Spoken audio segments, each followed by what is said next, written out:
Hi, my name is Mason Dukacek, and I want to welcome you to our show, Build a Tribe Live, where I have the privilege of interviewing thought leaders, authors, and experts in the fields of sales, marketing, both online and offline. And today's guest is Alan Minster, who is the co-author of the book, Sales Utopia, How to Get the Right People Doing the Right Things Enough Times. He's also been featured in the St. Louis Business Journal and also appeared on the cover of Selling Magazine. I've asked Alan to come in and visit with us today. He has provided services to about 850 companies, I guess it is, since 1992, I'm guessing. Yep. And helps them increase their sales revenue. He helps them increase the effectiveness of their marketing campaigns and get control over the sales process. And I basically invited Alan in today to tell us how he does that. And just so you know, Alan, the format's pretty simple. Just basically I have about 10 questions I'd like to ask of you, maybe a few follow-ups, and just be yourself and let us know what you think.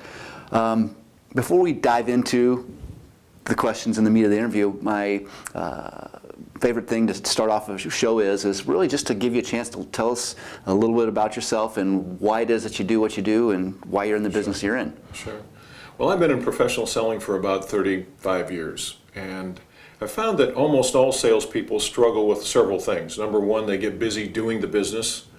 They don't consistently fill their pipeline with new prospects. They do a horrible job of staying in touch with existing customers. They don't do a great job of cross-marketing. And so customers that are loyal customers that might be buying from you end up buying from competitors, and they say things like, gee, I didn't know you guys did that. The problem is with so many in sales is because it's such a activity-intense job that it's easy to confuse activity with productivity. Sure. And I found that in my professional selling career as well, is that I was bogged down doing details instead of spending my time with people that were qualified and interested. And what my job is now is to help salespeople focus and spend their time on those opportunities that are most likely to end up in sales. And that's what we talk about, sales process engineering, helping them figure out what is the process to engage and to close more business.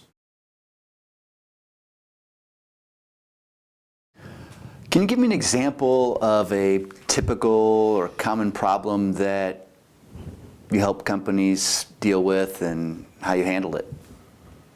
Probably a good example is a credit union that does commercial lending and sells investments. I didn't even know credit unions did commercial lending.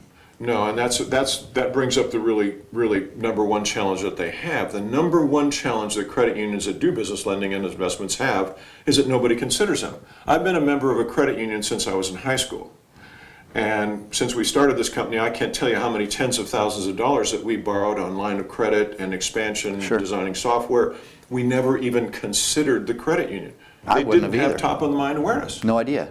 And so credit unions have what I call not an identity problem, but an awareness problem, an awareness in the business community. Now, the beauty part about credit unions is they are not accountable to shareholders. They're a membership not-for-profit. So typically their terms will be better, their service is better, it's personal because they exist for their members, not for faraway stockholders and boards of directors that they don't know.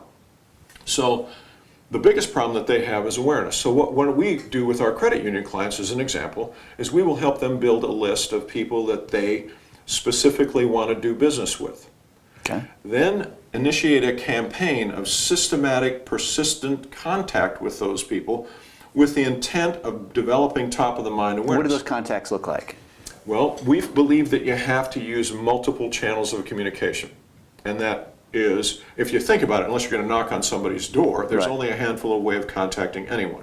You have to send them a letter, you have to send them an email, you send them a postcard, you call them on the phone, the salesperson calls them or whatever that is.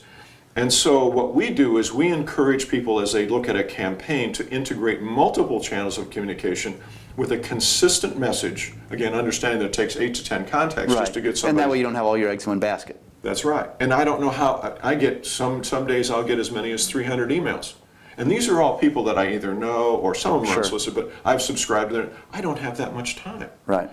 But if I were to get an email, and then I was to get a letter, and then I'm going to get a call, and all of that has been laid out into a strategy. And that's where I think a lot of people really sharp business people screw up, because they tend to overcomplicate marketing strategy.